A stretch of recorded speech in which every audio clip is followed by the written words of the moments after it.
Okay. Hi.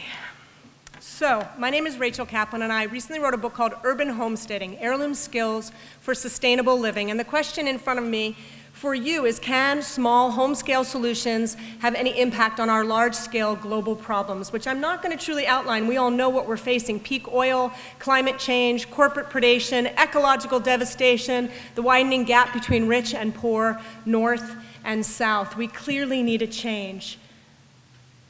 Urban homesteading is a do-it-yourself people's response of citizens learning to live as the change we need in our culture. It's a great attitudinal sea change that transitions people from being consumers to being producers, from being destroyers to being sustainers. It's a way we can, in the things we do each day in our homes and in our lives with the people we love, repair and regenerate the world that we love.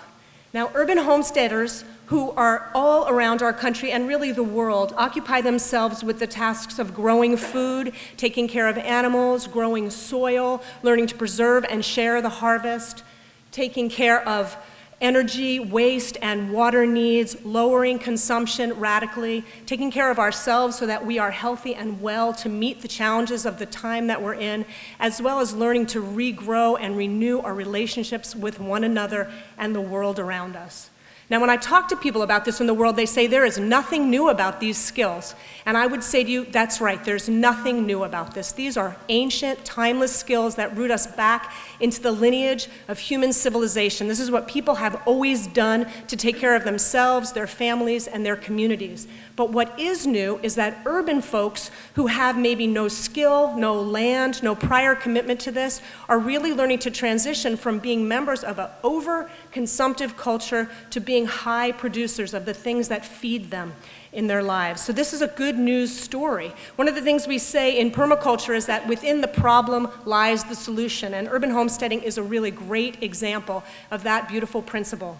So for me, one of the things that comes up in a global climate change conversation and in general is the question of community, how we can talk to one another and how we're not talking to one another, and that perhaps urban homesteading can't save the world, but people together can. So I'm going to tell you a story about something that happened in my neighborhood. Adam, who you just met, he's my partner, and we are parents together. And one night we had a date, which is a rare thing for parents, and we were heading out of the house, and Adam went to get the mail, and overhead we heard this buzzing sound, and there, sure enough, was a swarm of bees that was landing on the pine tree across the street from us. Adam dropped the mail, we dropped our date, and we ran to get his beekeeping equipment and to see if we could gather up this swarm. Neighbors from across the way brought out a ladder. The children who were supposedly having dinner not with us came running down the road to see what was going on. Other neighbors came out.